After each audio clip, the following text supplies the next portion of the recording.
So, the Warriors Den on the 11th of June was quite something. I myself definitely have a lot to say about it. That's obviously nothing new. I based my entire channel off of my talking and sharing of my opinions, which I must say I am grateful for. Without you guys, especially the people on screen right now, I could never have done this. I never really send out thank yous to my videos, but I truly am blessed by you lovely people for your kindness. Following all this positivity, there is more positivity coming, which I find weird because I feel like I'm never this happy about anything that goes on in this game. Okay, to anyone that's new to the channel, this is a joke. I love For Honor, and I only nitpick it because I care way more than the average player does at times. Anyways, Pirate's hero skin was revealed, which I did predict in the last video. Now, are people going to enjoy fighting another plethora of pirate mains? Probably not. As I said before, there's nothing innately overpowered about Pirate other than her 4th feat selection, but nonetheless, she still is a frustrating play. That being said though, the hero skin is fantastic. It checks off literally every box of what a hero skin should bring to the table. Great aesthetic, new take on the hero with a gender swap and amazing new voice lines, and I think the most important thing is that it feels and looks like it belongs in the For Honor setting. The most hated skins in the entire game are the ones that stand out too much. And players are less inclined to buy crossover skins that look lazy or don't fit For Honor's setting. By the time this video is out, the skin will be available, and I will be purchasing it because goddamn, that skin is well worth my money.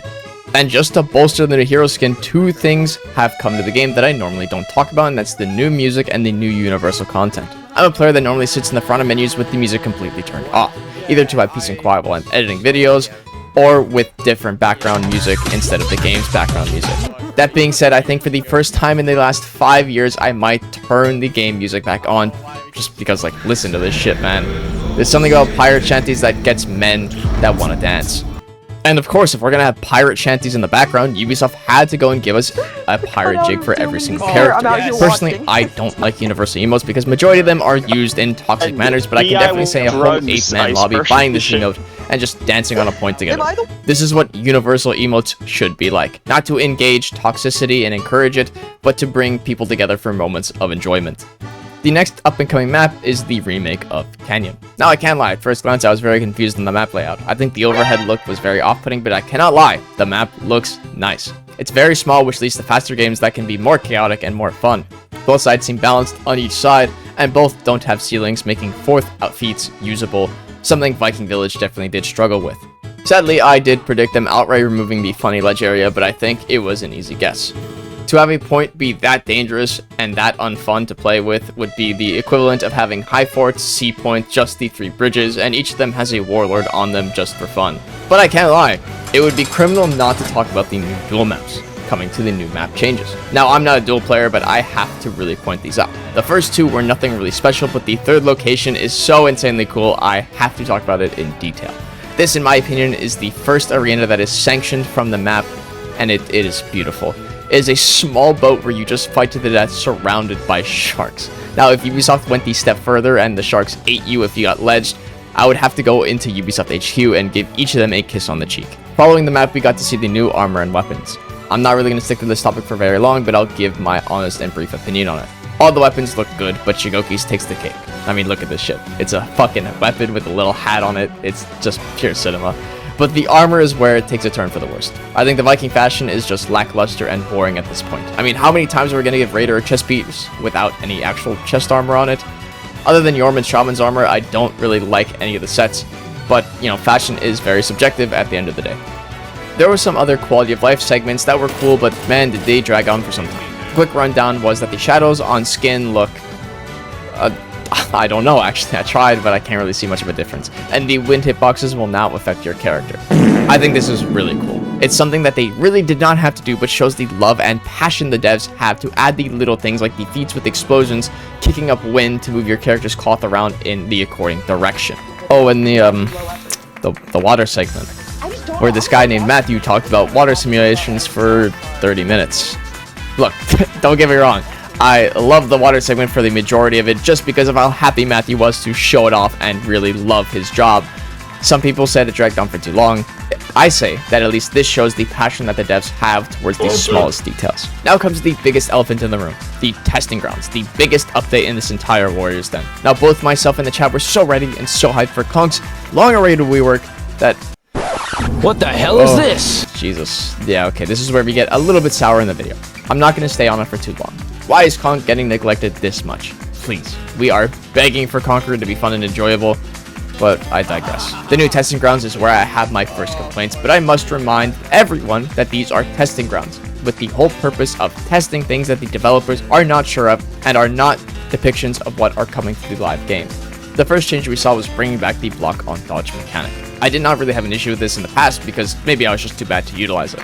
This is to combat the awful confirmed ganking epidemic that has no counter at the moment. The best example is Nabushi, where on live servers if she syncs up her undodgeables in a stance with any forward dodge bash character in the game, it leads to a gank with literally no counters unless you're playing Blackbriar.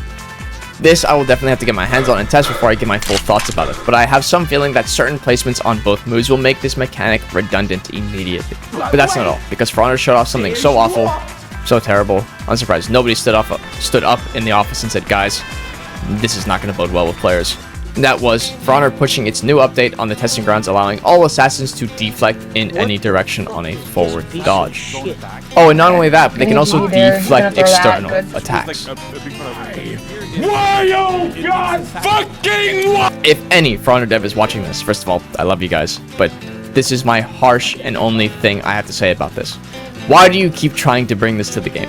We have said that we hated it on PKs when you gave it to her third feat, then you gave it to Hatun. And we were okay with it since it was only on her, but you keep trying to push it onto other heroes. Stop for your own good, please.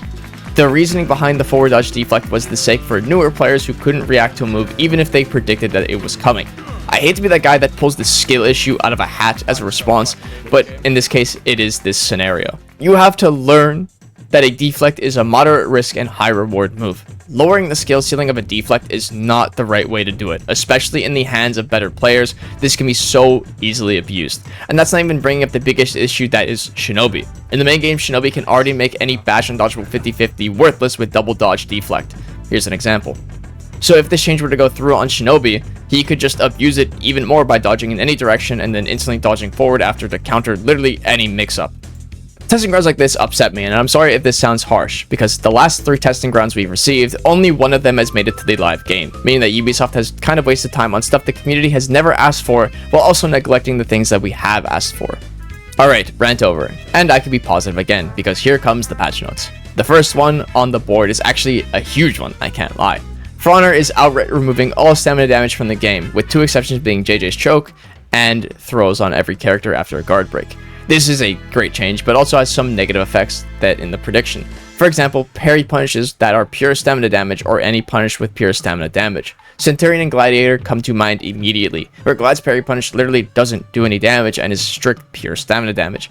And Centurion's triple punch is also the same thing.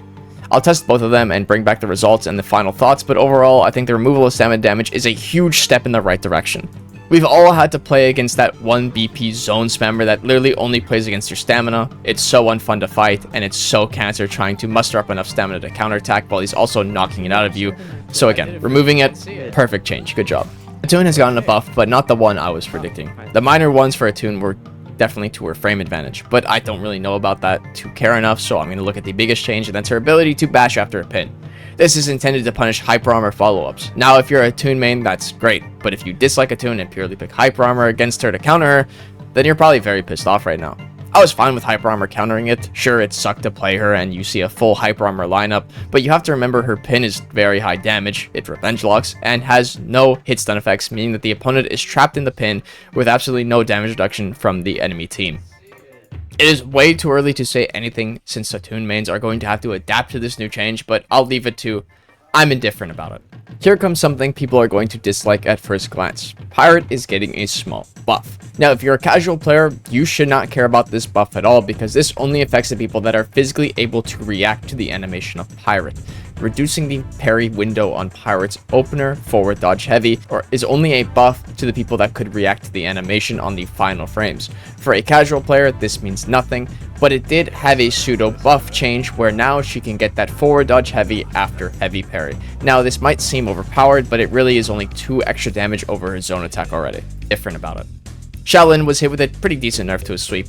Something I believe I pointed out in the One Change for Every Hero video where I stated that Shaolin's frustration factor came from sweep being an inconsistent punish.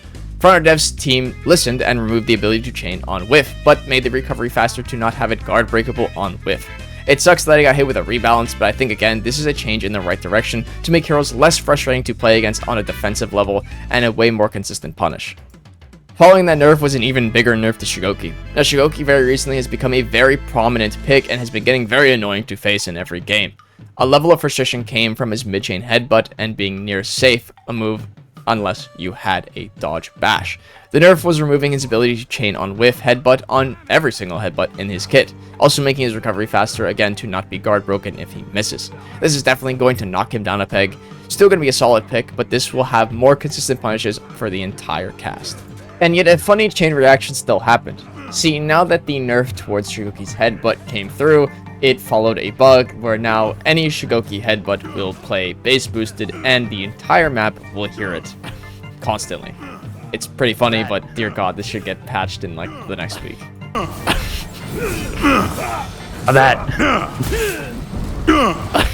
Next up we have Kyoshin, a hero I didn't really see catching a nerf, but it was a weird one. To go into detail as possible, Kyoshin lost his undodgeable light and that's it. I don't think it's gonna do much. The problem with Kyoshin is sitting in Kazakhstan's doing nothing and being insanely threatening while doing nothing. But it's a nerf, and a good nerf nonetheless. And finally, Shaman mains rejoice because we finally have external hitboxes. Coming with the new update, really, all Shaman moves will have a larger external hitbox, something, yet again, I asked for in the one change for every hero. And that has been the Warriors Den recap. Let me know in the comments how it's going for you, because I'm probably uploading this a day or two into the new patch. As always, I love you guys, and I hope you guys have a great day. It's not that.